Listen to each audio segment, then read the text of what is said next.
The Shimmering Magi by Sebastian Iturralde, Part 9. Minerva watched as the sky turned dark pink at sunset, a color she had never seen before.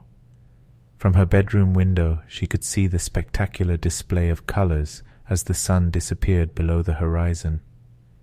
Memories of her fascinating day at the Neptilius passed through her mind, but eventually the frustrations of the world she had left behind returned.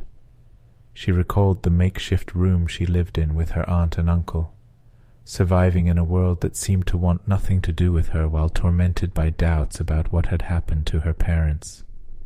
Minerva remembered her childhood years spent near the love of her mother, but everything suddenly disappeared. Life had taken away what she loved most. Now, however, she couldn't dwell on that as she focused on trying to make the water on her bedroom floor rise. She imagined that a water elemental would begin to move. "Minerva," Willow said as she entered the room, "we're waiting for you to eat." Minerva smiled, knowing it was time to eat.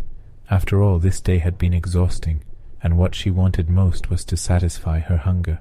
She walked with Willow through the corridors of Neptilius, anxious to discover what life had in store for her. She didn't know what to expect since she was used to eating microwave dinners alone in front of her uncle's television. Entering Neptilius's cafeteria, she was surprised to see so many young people in blue coats, many of whom had beautiful runic designs on them.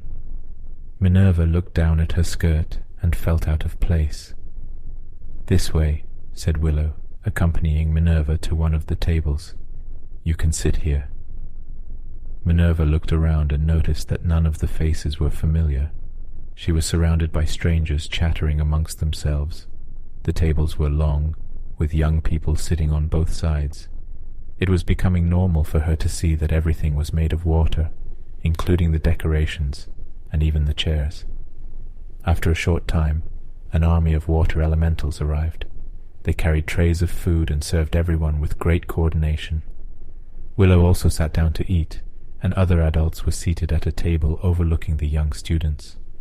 Minerva studied the faces of the other adults, so she could recognize them in the future if necessary. She still knew very little about Neptilius. Once Willow and the other magicians began eating, everyone else followed their lead. Minerva was very hungry, and although she was afraid of eating something she had never seen before, she followed the example of the others. The food was delicious, a mixture of flavors she never thought she would try.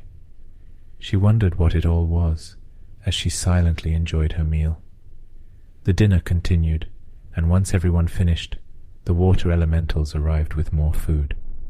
The second course was filled with sweet treats that Minerva enjoyed to the point of licking her fingers. Eventually everyone began chatting with each other, and Minerva felt lonely again, just as she was used to feeling. Only now she was surrounded by people, feeling like a stranger at the magician's dinner she never thought she would attend. Everyone was wearing their water magic coats, demonstrating their control over the element. Once the banquet was over, Willow got up and addressed everyone. "As you may know," she said, "we have a new member of our prestigious school. Minerva is here to help us balance the elements." The young people looked curiously at Minerva and her schoolgirl outfit. She didn't know how to react and immediately blushed. Today she has proven herself to be one of us, and although she has a long way to go, she deserves to wear the colors of Neptilius. Minerva felt the water on the floor start to rise her legs. She wondered what was happening, but there was nothing she could do about it. With fear, Minerva stood up, realizing that the water was continuing to rise. In a short time, her entire body was covered by water. Minerva closed her eyes and took a deep breath before the water covered her face, but it stopped. When Minerva opened her eyes, she noticed that she was now wearing one of the coats that the other young wizards had. She felt comfortable under her outfit, and spun around without thinking about all the eyes on her. Those present saw the coat of the new member of the Neptilius rise as she spun. She emanated a sweetness with her action, but quickly stopped when she felt the gazes on her. "I hope everyone will do their best to make Minerva's stay at Neptilius enjoyable," said Willow. Duncan approached Minerva to congratulate her and then took her to meet other students. Minerva spent the rest of the evening enjoying herself, listening and learning everything she could about this wonderful place.